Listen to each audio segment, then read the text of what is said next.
Yo, what's up, guys?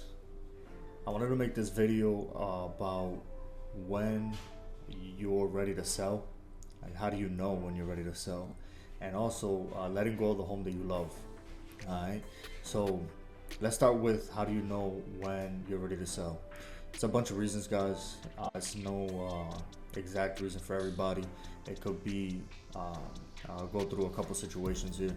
It could be that you need a bigger house. Let's say if the family's getting bigger, getting older, that could be a reason there. Let's say if you have animals in the house, pets and that type of stuff, and you need more space, that's a reason right there, right? Um, Another reason could be to downsize, right? Let's say if the kids are getting older and it's just you and your significant other, and you don't need the 5 bedrooms anymore. That's a reason right there, downsizing, right? Another reason could be financial hardship, right? Let's say if you have to sell, take the equity that you have and then get something else or rent for a little bit of time. That's something that you could do too, right?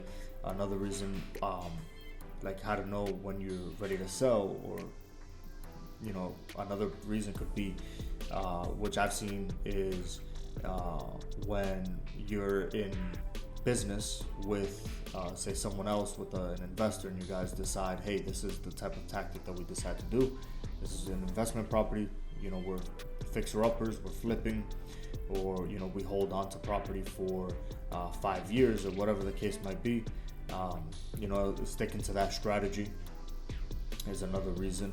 For knowing when to sell. All right. Other cases could be relocating, right? If your job decides, hey, you're getting transferred over to the other side of the United States, that could impact, and obviously, like, you'll know that you have to sell, or at the very least rent, right? Another kind of sign or situation that I've seen is, say if you are selling a multifamily to get into a single family, right? To get something a little bit more, less maintenance is another time. Like when I've seen people that they're just tired of either dealing with tenants or dealing with, multi-unit residences, that they're just like, you know what, it's time for me to sell this, focus on my single family house and just call it a day. I can't tell you how many times I've seen that. And it's all about emotional indicators, both, in and outward, right? And different situations. So it's a case by case, but usually there's signs, that it's time to move on. And even if you're emotionally attached to the house, if there's reasons why, then it's ready to sell, or you're ready to sell, right? Whether it's personal, financial, lifestyle change, whatever it is, you'll know in your gut that selling is the right decision. All right. Now it's about navigating through that, right? Navigating through that feeling, and understanding that it is time for me to sell. Now it's letting go of the home that I love, right? You've built a bunch of memories there with you, your significant other, your family, all that, right? So it's about managing that feeling. And what I've heard from people is that really it's two feelings that they feel, right? It's sadness, right? Understandable. If you've been there for 5, 10, 15, I've had people up to even 30 years that it's like, all right, well, it's time to move to Florida. It's time to retire. And, that sadness kind of kicks in, right? But the one that did, it kind of surprises me is the feeling of guilt.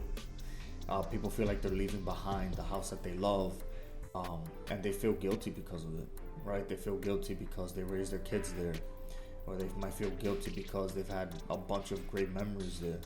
So there is a lot of mixed emotions, so just be ready for it.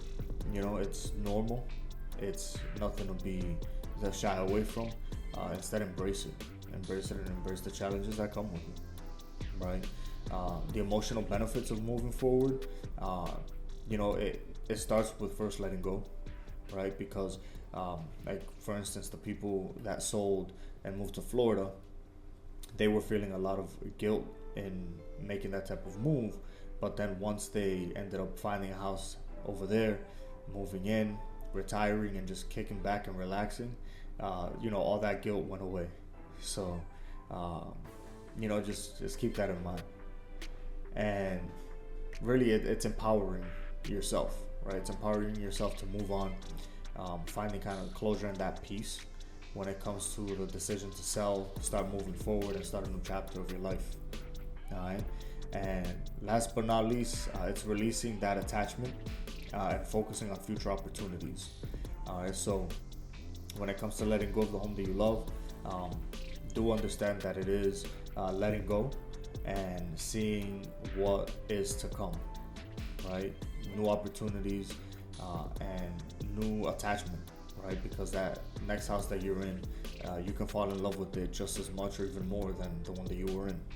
All right. So I just wanted to make that quick video for y'all. Again, how to know when you're ready to sell and kind of navigating through that, letting go of the home that you love and all the emotions behind it. All right. Be sure to like, comment, subscribe. I'd appreciate it. All right. I'll see y'all in the next one. Take care.